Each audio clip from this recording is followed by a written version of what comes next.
BFM Business et Tech Co présentent De quoi je me mêle, François Sorel.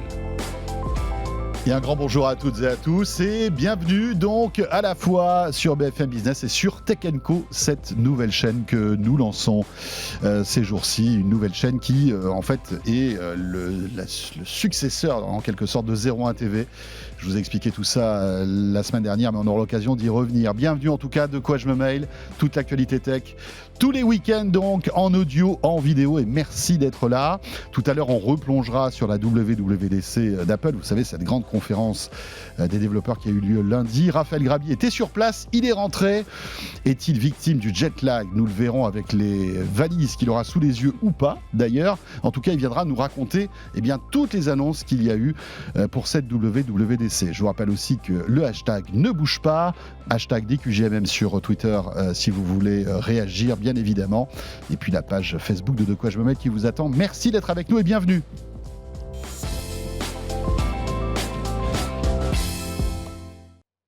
Et le club de la presse IT pour commencer avec Anthony Morel cette semaine. Salut Anthony. Salut François, salut à tous.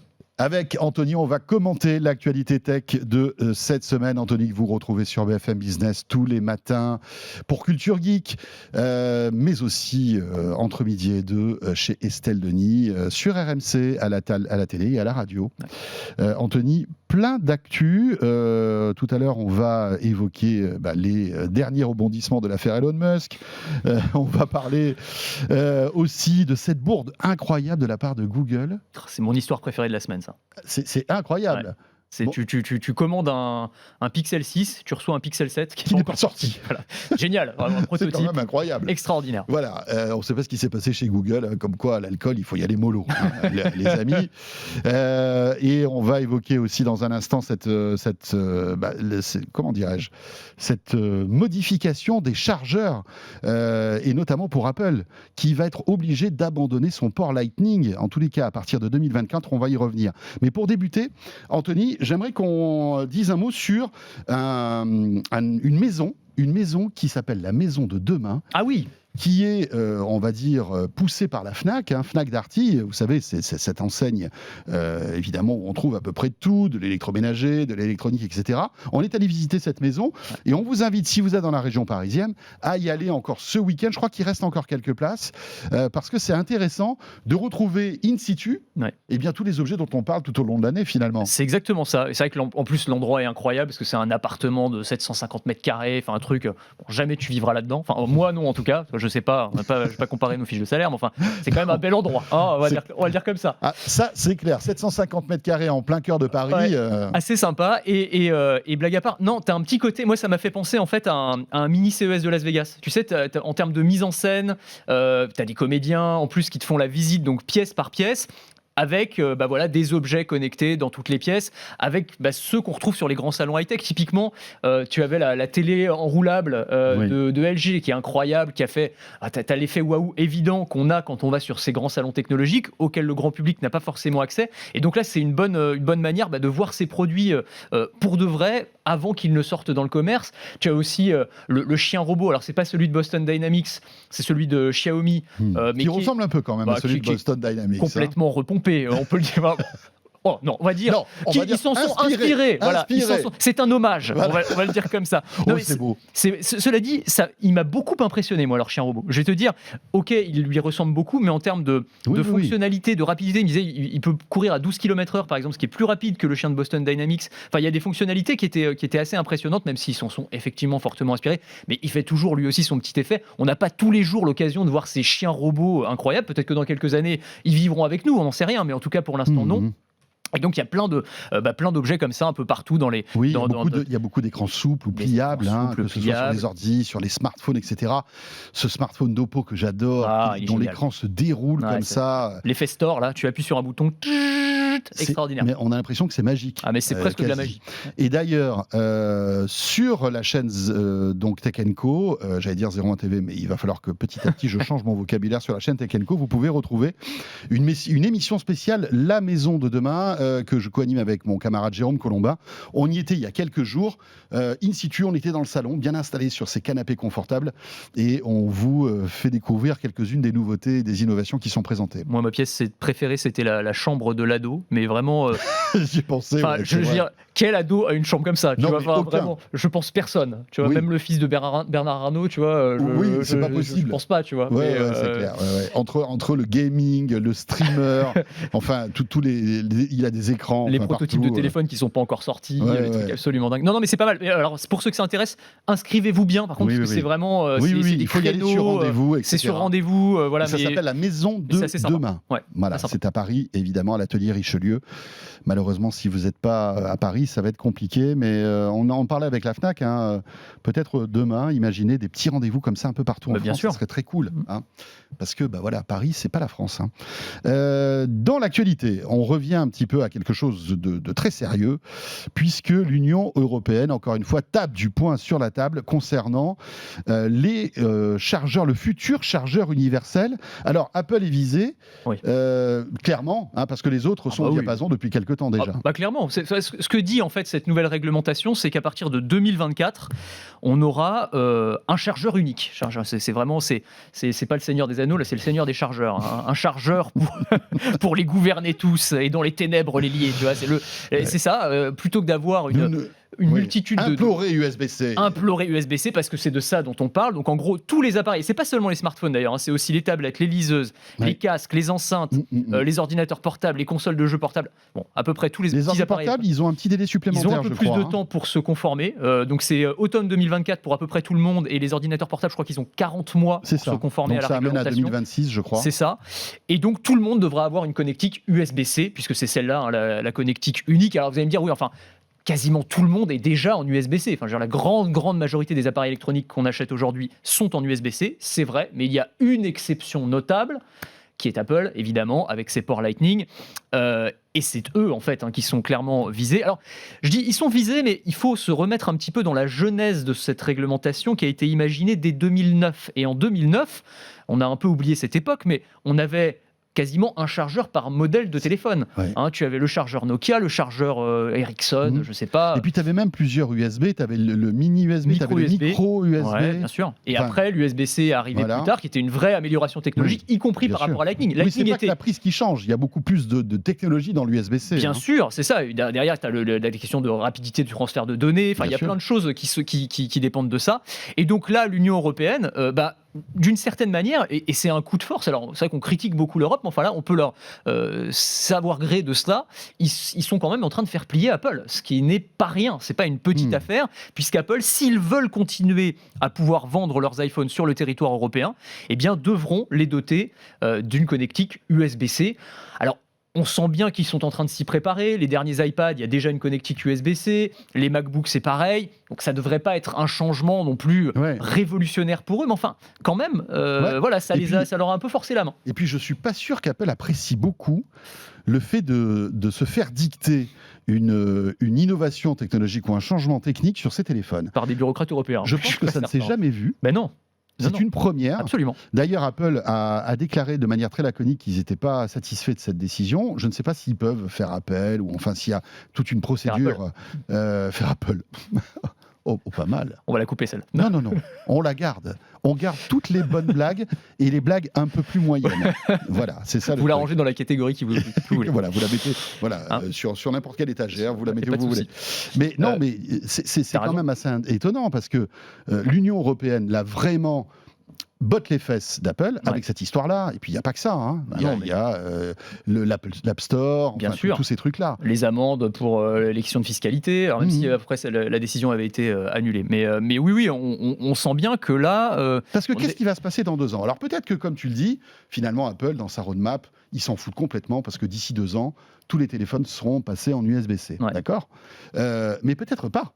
Et alors, qu'est-ce qui va se passer à ce moment-là ? Est-ce qu'ils vont se dire, bon, comme on est vraiment emmerdé par les Européens, on va accélérer ce changement, ou est-ce qu'on va faire des téléphones avec de l'USB-C en Europe et du Lightning dans les autres pays du monde ? Ça paraît improbable. Franchement, moi, je pense pas. Je pense que vraiment, l'Union européenne, ça va les obliger à harmoniser, à faire de l'USB-C pour tout le monde. Enfin, je les vois pas. T'imagines Apple, ça a toujours été la simplicité dans les modèles. Ils te sortent un modèle ou 2 modèles. Ils vont pas faire 12 modèles différents avec des connectiques différentes pour les différents pays. Ça paraît vraiment improbable.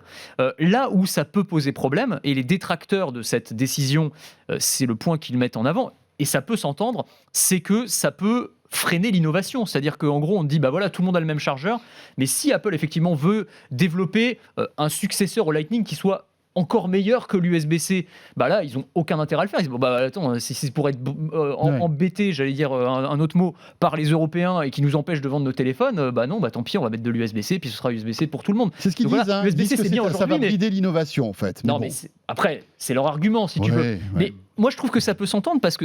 Non, mais c'est vrai, l'USB-C. Là, aujourd'hui, on a l'impression que c'est le nec plus ultra, c'est vrai. Mais enfin, si ça se trouve, dans 2 ou 3 ans ou dans 10 ans, tu auras des connectiques qui seront 10 fois mieux que ça. Il y a un autre point intéressant dans cette réglementation qui est un petit peu passé inaperçu.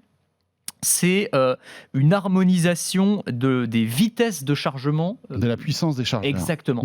Ça, c'est hyper intéressant parce que aujourd'hui, vous en avez tous fait l'expérience, je pense, mais enfin, je sais pas, moi par exemple à la maison, j'ai un Pixel et ma copine doit avoir un Oppo, donc c'est 2 Android. On a nos chargeurs, voilà, qui sont USB-C, mais quand j'utilise le sien, eh ben, j'ai pas accès à la charge rapide, par exemple. La charge est bridée. D'accord. Ça, c'est problématique. Donc, on va arriver à une standardisation en fait, de la puissance de charge. Ça, c'est bien. C'est pas mal. C'est pour le coup, bien. je pense que c'est un vrai avantage que tout le monde puisse bénéficier de la vitesse de charge la plus rapide possible avec un chargeur donné. Donc ça, c'est plutôt positif. Les arguments qui sont mis en avant, puisqu'on a fait des détracteurs par l'Union européenne et par les promoteurs de cette avancée réglementaire, c'est simplicité. Oui, économie aussi. Économie, parce qu'aujourd'hui, c'est vrai que tu achètes ton téléphone, tu achètes le chargeur qui va avec, alors que tu en as déjà 3 dans tes placards, ça ne sert pas à grand-chose. Là, on va économiser de l'argent. Et écologie aussi, puisque ce sont des déchets électroniques en moins. Mais pour Apple, c'est un coup dur aussi en termes de business, parce que tu sais que dans leur prise Lightning, ils ont breveté une petite puce qui va donc disparaître, puisque si l'USB-C arrive, il n'y aura plus cette petite puce. Et à chaque fois qu'ils vendent un câble Lightning, qui soit d'ailleurs fabriqué par Apple ou par les accessoiristes, eh bien, il y a cette petite redevance de cette petite puce qui s'appelle MFI, je crois. Tu as tout à fait raison. Voilà. Et donc, ça serait intéressant de chiffrer en fait cette somme, parce que des câbles, tu t'imagines les câbles Lightning, absolument. Ce qui se vend, toute la partie accessoire qui est reliée d'une manière ou d'une autre avec du Lightning, c'est hyper important. Plus tous les adaptateurs qui nous vendaient Lightning, USB-C, etc. Oui, c'est une partie de business qui va s'évaporer pour Apple. Donc ça, c'est un vrai enjeu.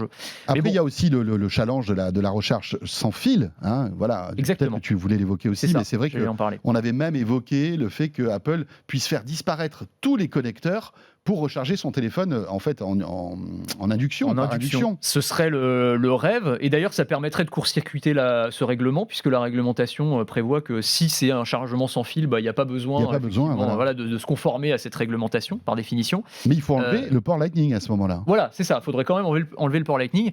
Mais oui, alors c'est une piste de recherche qui est intéressante. Aujourd'hui, on en a des téléphones à induction, y compris d'ailleurs les iPhones qu'on peut recharger à induction. Mais il n'existe aucun téléphone 100% induction. 100% il y a toujours la possibilité de le recharger avec un câble. Bien sûr. Je pense qu'aujourd'hui, c'est nécessaire. Je pense que le vrai chargement à induction, c'est quand tu pourras poser ton téléphone sur ta table, sur ton bureau quand tu arrives, sur l'accoudoir de ton canapé, et que tu pourras le recharger comme ça. Et tu sais que tu as beaucoup de pistes de recherche. On a eu l'occasion d'en parler. C'est notamment... c'est quel groupe chinois ? J'ai peur de dire une bêtise. Est-ce que c'est Xiaomi ? Je crois que c'est Xiaomi qui travaille dessus. Qui a inventé un système de recharge sans fil, vraiment. À distance, vraiment. Pour le coup, tu as une box comme une box Wi-Fi finalement, qui va cibler les téléphones, et pas seulement les téléphones, tous les appareils électroniques avec des ondes millimétriques où qu'ils se trouvent dans un rayon de 100 mètres carrés, et tu vas recharger à distance. Sauf que, alors ça recharge aussi votre corps, c'est ça qui est cool. Non mais dis pas ça, parce qu'effectivement, le truc je plaisante. La grande crainte, c'est ça. Non mais c'est vrai, du point de vue du consommateur, c'est ça. C'est genre, est-ce que j'ai pas envie de vivre dans un four à micro-ondes géant ? Non mais il va y avoir ça, même si on te prouve par A plus B que y a pas, ça va être un vrai sujet. Et puis c'est surtout, il y a aussi la question de l'efficacité. Encore plus, déjà l'induction, ça charge beaucoup moins vite que le filaire. Bien sûr. Mais l'efficacité énergétique, ça va être un désastre. Ah mais là c'est clair, genre, tu utilises quand même, c'était, je sais plus, l'image qu'il donnait c'était genre tu dois remplir un verre d'eau, si t'es en filaire, c'est tu mets la bouteille d'eau juste au-dessus du verre d'eau, avec ce système là c'est comme si tu jetais des seaux d'eau de 10 mètres de distance pour remplir ton verre d'eau. Et quand on sait qu'il faut être quand même un petit peu plus raisonnable en matière de consommation électrique, c'est vrai que l'équation là elle n'est pas encore, résolue. Mais très intéressant ça de voir comment Apple va se positionner par rapport à cette obligation. Et je le répète, Apple déteste ce type de choses. Dans l'actu, il y a aussi cette histoire incroyable de la part de Google. On en avait parlé il y a quelques temps. Le Pixel 7 a été annoncé de manière très furtive lors de la conférence des développeurs de Google. C'était le mois dernier. Un téléphone qui n'existe pas encore. Ok. En théorie. Sauf pour un client. Sauf pour un gars. Qui a reçu par erreur ce Pixel 7 Pro. Alors, c'est très bizarre. Je dis par erreur, en fait, on n'en sait rien. C'est-à-dire qu'il a publié des images de ce téléphone. Je crois que c'est sur Reddit, d'ailleurs, qu'on a vu les images émerger. En gros, il a commandé un Pixel 6 Pro, mais il l'a pas commandé directement via Google, il l'a commandé via Facebook Marketplace. Donc c'est un vendeur particulier qui lui a vendu ce téléphone, qui était, la légende, c'était Pixel 6 Pro d'occasion. Voilà, il l'a acheté comme ça. D'accord. Il le reçoit, il commence à l'utiliser. Bon, il fait pas gaffe. Il achète par exemple une coque pour le téléphone. Ça marche pas. Elle fonctionne. Si elle fonctionne. Alors fonctionne. apparemment le format doit être le même, ou en tout cas doit pas beaucoup bouger parce que ça fonctionne. Il y a pas de souci. Alors s'il trouve un truc bizarre, c'est que derrière il y a pas le petit G. Tu sais, tu as toujours les pixels et un petit G. Le petit G de Google, c'est le marqueur des pixels. Là, il y est pas. Bon, c'est pas grave. Il continue à l'utiliser. Bon. Et 3 mois après, truc bizarre. 3 mois plus tard, le téléphone fonctionne plus. Le truc marche plus, toutes ses photos ont été effacées, le téléphone s'est rebooté, il a un écran noir avec Fast Boot Mode. Qu'est-ce qui s'est passé ? Et en fait, c'est Google qui, 3 mois après, s'est rendu compte qu'il y a un prototype qui était parti, qui était dans la nature. Et qu'il a désactivé à distance. Il a désactivé à distance. Qu'il a désactivé, il a supprimé toutes les données. Et donc, le gars se retrouve avec une brique. Et donc, du coup, le poteau rose a été découvert. Mais qu'est-ce qui s'est passé ? On n'en sait rien. On ne sait pas qui est le vendeur. On ne sait pas comment ce téléphone s'est retrouvé dans la nature. Est-ce que c'est, je ne sais pas moi, un sous-traitant qui a eu accès à un prototype, qui a réussi à le sortir d'une manière ou d'une autre. Qui est terminé dans une boîte de téléphone reconditionné. C'est étonnant cette histoire. C'est très étonnant. Alors, tu sais, tu as toujours la théorie. Non, mais c'est fait exprès, tu sais. Ben oui, c'est un leak. Alors, si c'est le cas, franchement, moi, Google, respect total. C'est le leak le plus tordu que j'ai connu, je pense. Mais pourquoi pas, je veux dire. Mais ça servira à quoi ? Parce que là, franchement, ça dessert plutôt Google. Ça dessert plutôt Google, non ? Oui, après, ça fait quand même parler du téléphone, tu vois. C'est toujours pareil. Il n'y a pas de mauvaise publicité d'une certaine manière. J'y crois pas beaucoup non plus. Parce que c'est vraiment très maladroit. Ouais, c'est vraiment très maladroit. Et puis, ça prouve aussi que, tu vois, il y a des prototypes qui sont dans la nature. Ouais. On sait que, de temps en temps, il y a des protos qui sortent. Rappelez-vous, il y a une dizaine d'années, il y avait un prototype d'iPhone qui avait été retrouvé dans un bar. Quelle histoire. Un truc incroyable. Et tu te souviens comment ça s'était terminé, cette histoire ? C'était l'iPhone 4 ou 4S, je ne sais plus lequel c'était. Et en fait, c'était des journalistes de Gizmodo qui l'avaient racheté au gars. Donc un gars, un ingénieur d'Apple l'avait oublié dans un bar. Un type l'avait récupéré. Et il avait été racheté d'occasion, entre guillemets, par les journalistes de Gizmodo, donc site tech de référence, pour $5,000. Et les mecs de Gizmodo l'avaient dépioté et donc avaient donné toutes les infos sur le nouvel iPhone avant la sortie. Tu imagines Mais je crois que la police était venue à la rédaction de Gizmodo. C'était allé loin, cette histoire. C'était allé très loin. Et je pense. Gizmodo a été blacklisté. C'est ce que j'allais dire. Je pense que les mecs, même aujourd'hui, je suis pas certain qu'ils soient invités aux conférences Apple, parce que c'est pas vraiment le genre de truc qu'ils apprécient. Mais il y a eu plein d'histoires comme ça. Plus récemment, tu as eu une Pixel Watch aussi qui a été oubliée dans un restaurant. Donc les ingénieurs, faites gaffe quand vous allez au restaurant. Mais en fait, ils vont au restaurant, les ingénieurs. Ils ont le temps d'aller au restaurant. Mais je croyais que moi, dans les campus Google Apple, tu avais nourriture à volonté, des restos, des machins. Des cafettes monstrueuses et tout. Non, les gars, ils vont au resto, quoi. Et ils apportent avec eux les prototypes de la boîte. C'est peut-être pour se la raconter un peu. Ouais, voilà. À mon avis, c'est pour draguer. Tu sais ce que c'est ? Vous avez vu, mademoiselle ? C'est le Pixel 7 Pro. Je sais pas si ça marche, ça, comme technique de drague. Vraiment, ou alors, il faut vraiment que ce soit une geek. Ouais, c'est ça. Voilà, faut bien cibler. Ouais. Faut bien cibler. Non, mais enfin, c'est étonnant quand même comme histoire. Ouais. Et t'avais, alors, quand je parlais des leaks un peu bizarres chez Google, il y en a eu un autre, alors qui était beaucoup plus léger. Mais quand ils ont annoncé, on sait que le Pixel 6, il y a un Pixel 6A aussi qui va sortir, et en fait, le nom n'était pas sorti, et il a été leaké dans un cahier de coloriage qui est proposé par Google et vendu avec des produits Nest. Avec la notice, tu as un petit cahier de coloriage qui présente des produits Google, et tu avais le Pixel 6A, mais avant même qu'on ne sache qu'il s'appelle le Pixel 6A. Donc, c'est un tout petit truc, tu vois, mais pour dire que voilà, il y a pas. Parfois, il y a des trucs qui fuitent. Il y a des mails qui partent, il n'y a pas en copie les bonnes personnes, j'ai l'impression. C'est clair. C'est ça. Non, bon, voilà. On est OK pour le cahier de coloriage, tout va bien ? Ouais, vas-y, allez. T'es sûr là ? T'es sûr ? Okay. Ah bah trop tard. Après c'est trop tard, c'est parti. Hein. Ouais. Bon, enfin, tout ça est assez amusant, mais c'est vraiment la news étonnante de cette semaine, Ah, quoi, j'adore. franchement. Tiens, si on parlait d'Elon Musk, Ça faisait longtemps. ça faisait longtemps, Elon Musk. Alors, que se passe-t-il dans la galaxie Elon Musk ? Eh bien, il boude toujours Twitter, ça Ouais. c'est clair.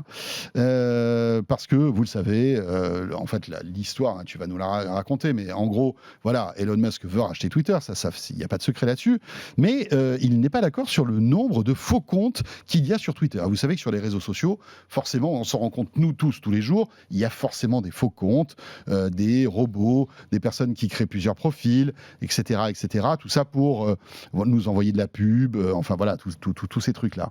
Et donc, Elon Musk, qu'est-ce qu'il dit, Anthony ? Il dit, il y a plus de 5% de faux comptes sur Twitter, Ouais. et je veux savoir combien il y en a, parce Exactement. qu'aujourd'hui, je n'arrive pas à avoir cette info. Bah, le chiffre de 5%, c'est le chiffre qui est donné par la direction de Twitter. Ils disent voilà, il y a en général 5% de bots en moyenne sur le réseau. Et Musk dit non, c'est 20%. Voilà. Et ils n'arrivent pas à se mettre d'accord.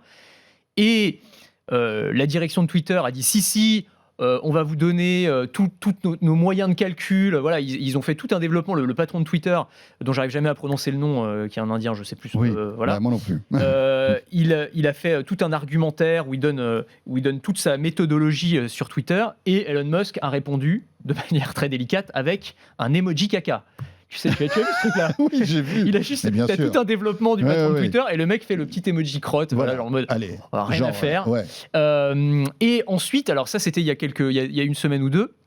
Et là, il est allé plus loin puisqu'il a carrément envoyé un document aux gendarmes de la bourse américaine, la SEC, Donc là, c'est intéressant parce qu'il communique plus sur Twitter. oui, Il passe par les voies officielles. par les voies officielles, et en disant moi, si on ne me donne pas la garantie qu'il y a 5% de faux comptes et pas plus, et ben je pourrais aller jusqu'à retirer mon offre sur Twitter. Voilà, je coupe court au truc. Et c'est ça qui est intéressant, parce que la question que certains commencent à se poser, c'est est-ce que Musk a vraiment envie d'acheter Twitter ? C'est-à-dire que est-ce que là, il n'est pas en train de faire machine arrière, en mode bon, bah, je me rends compte que c'est plus compliqué que ce que j'avais pensé, ça va me coûter plus cher que ce que j'avais prévu, en tout cas par rapport à ce que ça peut me rapporter. Et donc, finalement, je cherche un bon moyen, un bon prétexte pour sortir. Moi, je ne crois pas. Je crois vraiment pas. Oui, moi je pense qu'il va racheter Twitter. Mais après, c'est vrai qu'il le paie 44 milliards.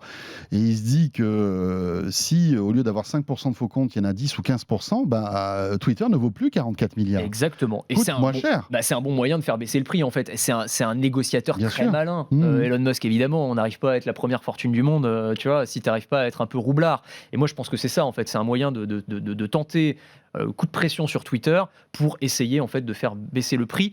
Ce qui n'est pas très fair, parce que au tout début, alors on a suivi un peu le but par but, hein, mais au tout début de l'offre d'achat, Musk avait dit écoutez, moi je suis pas comme les autres patrons là. En général, quand il y a des négociations, des trucs, des offres d'achat, ça dure des mois, il y a des offres, des contre-offres. Moi c'est direct. Je vous fais une offre, je vous donne un chiffre, on y va pas. Et là en fait, on se rend compte que ça s'est transformé en Dallas, quoi, C'est clair. en épisode, enfin en Austin plutôt, parce qu'il habite Mais à on Austin. peut comprendre aussi la posture d'Elon Musk. Hein. Voilà, il sort beaucoup d'argent. Si effectivement tu achètes une maison et que il y a plein de termites et qu'il y a de l'amiante, tu t'en rends compte juste avant de signer, tu dis attendez les gars, C'est vrai. ça coûte plus ce prix-là. C'est vrai. Je vais baisser le prix. Toi, Je suis toujours intéressé. Tu penses qu'il est en mode négociation, ou tu crois que là il est en train de se dire je vais essayer de trouver un moyen pour lâcher l'affaire ? C'est un cartésien, un matheux, Elon Musk. Et lui, il a un chiffre de valorisation qui est de 44 milliards versus le nombre d'utilisateurs de Twitter. Mais si ce nombre d'utilisateurs de Twitter n'est pas le bon, pour lui, ça vaut plus le même prix. Il est comme ça, il est borné. Ouais, c'est vrai. Et je pense qu'il doit se dire, non, ça vaut pas 44 milliards, donc donnez-moi exactement le nombre de faux comptes qu'il y a sur Twitter, et puis je vous dirai si je donne 44 milliards ou pas. C'est vrai. Je pense que c'est ça, tout simplement. Non, mais il y a cet aspect Mais réel. la seule erreur qu'on peut peut-être lui trouver, c'est de ne pas s'être rendu compte de ce truc-là avant de dire, écoutez, j'achète 44 milliards, parce que ça fait un moment qu'on se doute qu'il y a plus de 5% de comptes faux sur Twitter. C'est ça le truc. Puis il y avait ce truc où, si tu veux, au début de l'acquisition, on avait l'impression qu'en fait la question financière était même pas si importante que ça pour Musk, dans le sens où son projet c'était vraiment d'avoir un espace de parole libre et complètement non censuré, enfin, tu vois, il faisait tout ce discours sur la liberté d'expression, sur il y a l'importance civilisationnelle de Twitter, tu vois, et que donc on comprenait que le retour sur investissement, c'était pas si important, que bon,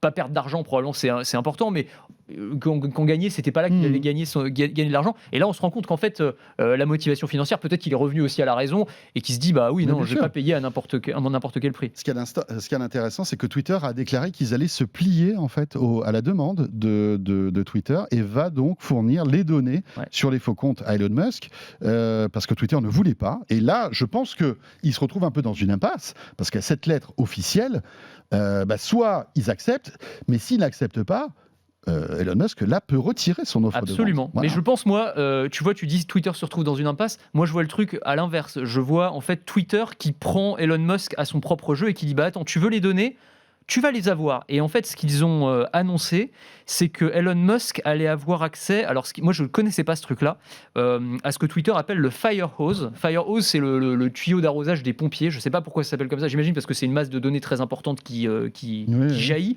Et en fait, c'est l'API qui gère tous les tweets qui sont publiés en temps réel. Tu vois, les 500 millions de tweets qui sont publiés par jour, c'est le saint des saints. Personne n'a accès à ça. C'est le truc le plus secret de Twitter. Et ils ont dit, Elon Musk va avoir accès à ce truc-là. Il va pouvoir voir tout ce qui est publié. Débrouille-toi avec ça. Va voir s'il y a des faux comptes, des trucs, etc. Mais en tout cas, on te donne les informations et maintenant, tu pourras plus dire que on te cache des choses. Voilà. Donc, pour moi, ils ont répondu de manière intelligente. On va voir ce que Elon Musk va faire avec ça. Je sais pas comment il va faire pour analyser 500 millions de tweets par jour et non, mais c'est vrai. tirer la Alors peut-être qu'après, il y a l'IA qui peut détecter des faux comptes, etc. Mais je pense que même Twitter ne sait pas exactement le nombre de faux comptes qu'il y a sur son réseau social. C'est probable. Ouais, non, mais quand tu vois déjà le mal qu'ils ont à modérer des contenus, enfin, je dirais, c'est impossible. Je pense que c'est une tâche, c'est vraiment le tonneau des Danaïdes, quoi. Le truc, t'essayes de remplir le tonneau, mais il y a des trous, il se vide en permanence. C'est impossible. Et puis, qu'est-ce que c'est un faux compte ? Est-ce que, par exemple, toi, tu t'es créé un compte perso et un compte pro ? Par exemple, est-ce que c'est considéré comme des faux comptes ? Parce que tu peux très bien te créer plusieurs comptes et en utiliser qu'un. Et après, les autres comptes, c'est des comptes fantômes. Mais est-ce que c'est considéré comme un faux compte ou pas ? Je suis pas sûr. Alors, je sais pas, tu as raison, il faudrait voir la question de nomenclature. Est-ce que tu es considéré comme un utilisateur ? Je pense que ce qu'ils considèrent comme faux comptes, c'est à la fois les bots, donc ceux qui sont vraiment générés automatiquement par des machines. Les comptes dormants, peut-être. Les comptes dormants et peut-être aussi les comptes qui sont générés tu sais, par des fermes à influence, tu sais, pour essayer d'influencer une campagne électorale. Bien sûr. Je pense que c'est ça qui est comptabilisé. Elon Musk a dit au début, encore une fois, de l'acquisition, qu'il voulait valider que chaque humain ait la petite coche bleue. Là. Tu sais, qu'en gros, chacun, qu'il n'y ait que des humains en fait, sur la plateforme, tout simplement, et qu'on puisse s'identifier pour pouvoir être validé en tant qu'humain et que vrai utilisateur. Voilà. Merci, Anthony. Et ben voilà. Avec plaisir. On a déjà fini, mais c'est pas possible. Mais t'as vu comme ça va vite ? Ça c'est incroyable, j'ai encore plein de trucs à dire. La semaine prochaine, mon grand, pas de souci. Voilà, c'était cette première partie de quoi je veux mettre. Dans un instant, c'est Raphaël Grabi qui nous rejoint. On va partir du côté du loop d'Apple, cet étonnant, cette soucoupe volante architecturale où Raphaël était pour découvrir en fait les annonces de la WWDC. On en parle dans un instant. À tout de suite. De quoi je me mêle sur BFM Business et Tech & Co.